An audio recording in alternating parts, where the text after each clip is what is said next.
C'est pour ça que le Seigneur Jésus a rappelé cela. Le sang est précieux, le sang établit l'alliance. Le sang établit l'alliance. Donc, nous sommes ancrés dans cette alliance-là et nous devons commémorer l'alliance. Il y a une dame qui m'a écrit, je ne sais pas si c'est une Carole, je ne sais pas si elle est en France ou en Guadeloupe. Elle me demande, est-ce que vous allez célébrer la Pâque, vous allez faire le repas de la Pâque ce dimanche? J'ai comme l'impression qu'elle voulait seulement se connecter pour voir si on va faire le repas, mais comment on peut le faire de manière virtuelle? On ne peut pas le faire de manière virtuelle et on ne va pas le faire ce jour-ci. Nous n'allons pas attendre un jour du monde. Un jour du monde pour, on dit soi-disant, jeudi saint, vendredi saint. Il n'y a rien de saint en vendredi. Il n'y a rien de saint en jeudi, en dimanche. Une collègue, je ne sais pas, on parlait, on se souhaitait bon week-end, etc. Quelqu'un, je lui ai dit, non, il n'y a rien de saint. Il n'y a rien de saint. On devait avoir, c'est quelqu'un avec qui je travaille de temps en temps, on devait avoir une réunion ce vendredi. Et comme je me suis permis un petit congé, tout petit peu, c'est rare, mes frères. Et on parlait, on disait, je lui ai dit, je me rappelle lui avoir dit, il n'y a rien de saint. Il n'y a rien de saint, comment on dit même encore, là, vendredi saint. Il n'y a rien de ça. Vous savez ce qui rend les jours saints? La parole que le Seigneur Jésus nous a apprise, la prière qu'il nous a apprise, autant pour moi, la prière qu'il nous a apprise, notre Père qui est aux cieux, que ton nom soit sanctifié. La manière par laquelle nous sanctifions le nom de Dieu par notre vie, notre marche en communion avec Christ, dans la sainteté, dans la sanctification, c'est ce qui sanctifie. Ta journée est sanctifiée par ta sanctification. Frère, ça c'est une merveilleuse révélation. Ta journée est sanctifiée par toi. Regardez comment la religion nous trompe. Ne soyons pas trompés par la religion. Dimanche passé, par la grâce de Dieu, j'ai préparé quelques images que je faisais défiler. Des statues qui tombent, on veut les porter. Une statue qu'on porte, mais qui, malgré le fait qu'on la porte, elle va tomber. Elle n'entend pas, elle ne voit pas, elle ne sent pas, elle ne touche pas. Mais les gens se prosternent, les gens prient. Les gens prient. C'est les traditions des hommes. Fuyons la tradition. Vous savez, ce qui rend un jour saint, le jour qui est saint pour toi, mais ce n'est pas saint pour un autre. Comment le jour peut être saint? Comment le vendredi peut être saint pour un vendredi? Comment le vendredi peut être saint, excusez-moi, comment le vendredi peut être saint pour un individu qui va braquer une banque, qui tue sur les gens, les tue. Quelqu'un qui cambriole une maison va voler. Comment ce jour va être saint? Cette abomination, et il y en a comme ça, des centaines de milliers dans un pays ou dans une ville. Regarde des villes comme Chicago, etc., des villes où les gens meurent par fusil presque toutes les heures. Comment la journée peut être sainte? Je suis en train de nous ouvrir les oreilles d'entendement. Parce que quand nous ne voulons plus réfléchir comme le monde, on trouve qu'on est nous sommes radicaux. Nous ne sommes pas radicaux, nous avons le bon sens de la parole de Dieu. Common sense. Nous avons le bon sens de la parole de Dieu. Nous avons la jugeote biblique spirituelle. Dès qu'il y a un meurtre dans une ville, ce jour-là dans cette ville est teinté par le sang d'un innocent qui a été tué par un criminel. En quoi ce jour est saint? Conclusion, frères et sœurs, conclusion. Le jour est saint pour chaque individu qui le sanctifie dans sa vie. Quand je me lève aujourd'hui, je dis, oh Seigneur, je suis debout, je m'étire, oh Seigneur, tu m'as gardé. Je sens comment les articulations craquent. Je dis, oh, je suis debout. Merci Seigneur Dieu. Merci, je suis debout. Je commence ma journée. Je dis, oh Seigneur Dieu, protège-moi S'il y a une tentation qui veut venir dans mes 5,50 m, comme disent les Camerounais, qu'elle ne vienne pas. Dans mon périmètre carré, s'il y a une tentation dans mon périmètre carré, dans mes 5,50 m, qu'elle ne vienne pas. Donne-moi la force de résister à toutes les tentations. Seigneur Dieu, je veux t'honorer, je veux t'adorer, je veux te magnifier en ce jour. Voilà comment ta journée est sanctifiée. Ta journée devient une journée comment? Sainte. Voilà l'évangile. Voilà l'évangile, frères et sœurs. C'est toi qui rends ta journée sainte, ta communion avec Dieu. Comment une journée peut être sainte? Il y a des abominations. Vendredi saint, les hôtels sont remplis des hommes qui font des choses avec les hommes. Et il y a des prostituées qui sont... Regardez, vendredi saint. Regardez ce qui s'est passé. Regardez ce qui se passe dans les boîtes de nuit. Oh, le vendredi saint, le vendredi saint. L'homme aime la religion. J'espère que vous comprenez. Je résume, je conclue en disant ceci. Notre vendredi saint, c'est le jour, ce vendredi-là, où nous nous sanctifions. Et ce n'est pas seulement un vendredi, c'est tous les jours. 365 ou 366 jours sur 365 ou 366 jours. Jour après jour. Voilà, c'est ta marche en Christ. Donc, ça veut dire que la journée peut être sainte pour toi, mais elle est polluée pour ton voisin qui passe le temps à regarder les choses impures à la télévision. Ton voisin d'à côté. La journée peut être sainte dans ta maison, mais chez ton voisin d'à gauche, les prostituées ne font que défiler. Comment cette journée est sainte? Conclusion, voilà la révélation divine sur c'est que c'est un jour saint.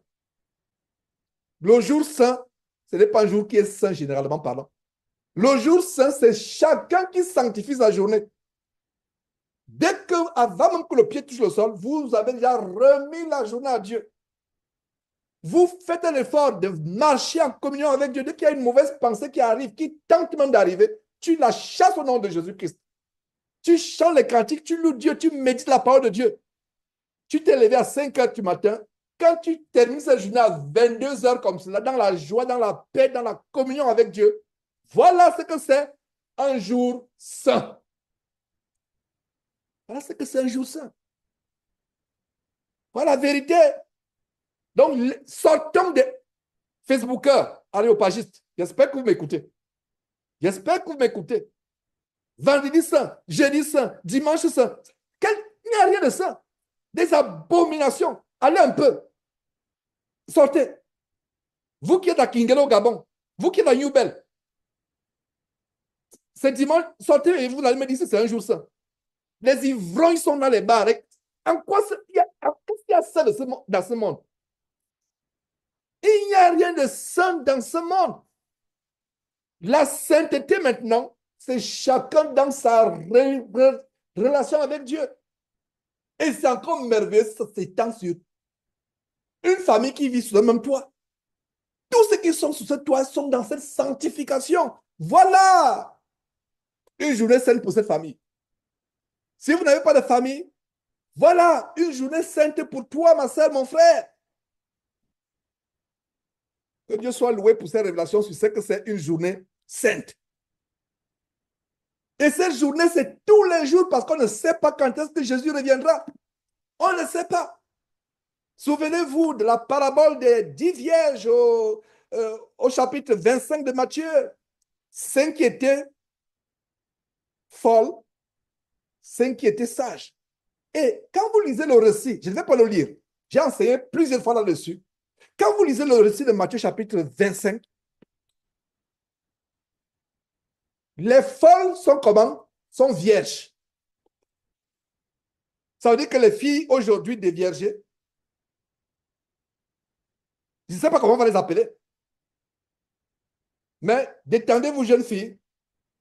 Si ça vous est arrivé, ou jeunes garçons, ça t'est arrivé, d'avoir des relations impures, parce que les seules relations intimes que tu dois avoir, c'est dans nos mariages. Si ça t'arrive, détends-toi.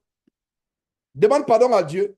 Dieu, merveilleux, il est tellement bon pour te pardonner. Mais je parle en général. Et mes enseignements, ce n'est pas pour... ça me ferait mal de savoir qu'après l'enseignement, quelqu'un est blessé, irrité. Non. J'aimerais plutôt que, oh, vraiment, c'était dur, mais j'étais délivré. Je sens un fardeau qui est sorti de ma vie. Je sens la libération. C'était dur, mais regardez, on a des frères qui sont dans la médecine parmi nous, des infirmiers ou des médecins. Je vous assure que l'alcool d'aujourd'hui, comme on dit en anglais, is a joke. Ça dit que c'est quoi? Comment on peut dire joke?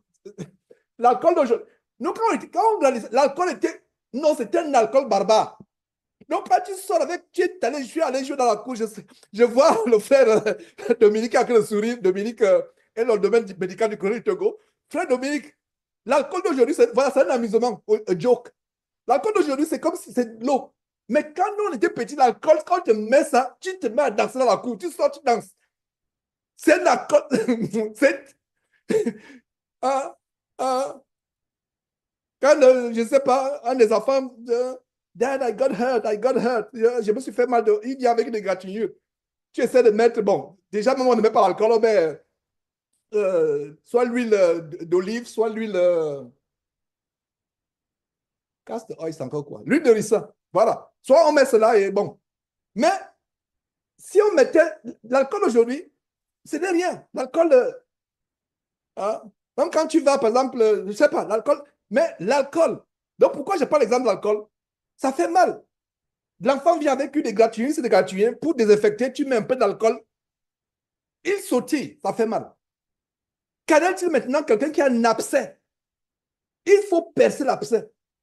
Parce que tu ne perces pas l'abcès, ça peut développer la gangrène, la jambe sera coupée et ça entraîne la mort. Pourquoi je prends ces exemples de l'alcool qui fait mal, il faut supporter parce que ça évite l'infection. Alors, pourquoi je prends cet exemple? L'enseignement peut paraître difficile, dur. Et surtout quand j'enseigne avec une terrible passion au point où on peut penser que peut-être que je suis en train de gronder. Non, c'est ma passion. J'enseigne. Donc quand j'enseigne, je suis passionné. Ce n'est pas que je suis en train de crier sur quelqu'un ou de. Non, c'est comme ça. Et je ne changerai pas. Surtout depuis que j'ai découvert que Jésus criait quand il enseignait. Depuis que j'ai découvert que Dieu dit à Esaïe, crie à plein gosier de tes points. Depuis que j'ai découvert avec Jérémie que Dieu disait de crier. Parce qu'à un moment, il faut crier. Et imaginez avec les petits enfants, par exemple. Hein? Par exemple, c'est comment, donnons un nom, un petit enfant. Oh, papy, mais cesse de toucher la télévision, mais dis donc, arrête, cesse de toucher la télévision. Oh, laisse, ne touche pas le feu, etc. L'enfant ne fait que toucher. Mais quand il dit, papy, laisse-moi, papy, l'enfant, tu vois, ça va voir comment l'enfant part tranquillement. Vous voyez la différence? L'enfant va détaler. Et c'est ça. Vous voyez pourquoi, voilà, vous voyez pourquoi Dieu dit, crie à plein gosier, l'homme est comme les enfants. Oh, papy, oh, papy, toi aussi, papy, laisse ça, gay, papy. Papy, laisse, tu ne vois pas que le feu là va te brûler, papy. Laisse un peu, papy. Non. Papy, papy, si je te vois. Voilà. L'enfant détale seul. Il ne reviendra plus jamais. C'est ça. Vous voyez? Donc, c'est ma façon d'enseigner. Jeunes gens, surtout, je m'adresse à vous, jeunes gens. C'est ma façon d'enseigner. C'est ma façon de parler. Je suis passionné de tout ce que je fais. C'est ma nature. Tout ce qui me passionne, oh là là, on sent cette passion. Qu'en est-il maintenant de la seule passion que nous pouvons avoir? La parole de Dieu. Donc, je voulais ouvrir cette parenthèse. Ce n'est pas que, des fois, on pense que non, Georges en colère. Non. C'est l'amour. Et laissez-moi vous dire, quand vous lisez la parole de Dieu, il y a des versets où vous avez l'impression que Dieu, vous n'entendez pas la voix de Dieu dans ce verset, mais par le Saint-Esprit en vous, c'est comme si la voix de Dieu est comme un tonnerre dans votre tête. Est-ce que ça vous est déjà arrivé? Tu lis un verset qui te touche, Dieu est en train de parler. À un moment, c'est comme si c'est un tonnerre qui est en train de gronder au travers de ce verset. Tu lis le verset, mais le verset se lit sous forme dans un tonnerre. Et si Dieu vous faisait entendre sa voix de réprimande, votre cœur s'arrêterait. Vous allez dire, ah, moi je pensais que mon père avait une voix élevée, ma mère avait une voix élevée. Non, oh, la voix de Dieu, non, là, c'est C'est un autre niveau. Il n'y a pas de comparaison. Donc, c'est par amour, mes frères, c'est par amour, mes jeunes frères, mes jeunes sœurs. Ce n'est pas parce qu'il y a quelque chose, non. C'est parce que nous voulons, ce monde est devenu tellement mauvais. Nous voulons nous encourager, nous voulons nous soutenir, nous encourager. Donc, voilà. Et on a vu beaucoup sur l'alliance, on a ouvert la parabole sur l'alliance. On a vu que l'alliance est sans Christ. On a ouvert une autre parenthèse encore. On a ouvert une parenthèse dans une parenthèse. Parce que j'ai ouvert la parenthèse sur l'alliance. Et en développant l'alliance, j'ai ouvert une parenthèse dans la parenthèse de l'alliance avec quoi? Avec ce que c'est le jour saint. Donc, fermons cette parenthèse de la parenthèse et fermons toutes les deux parenthèses avant de continuer.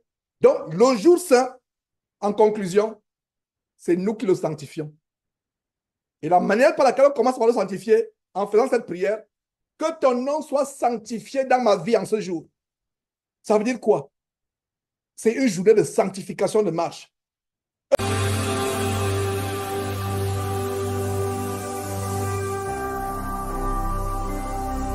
Jésus-Christ TV, vous connaîtrez la vérité et la vérité vous affranchira.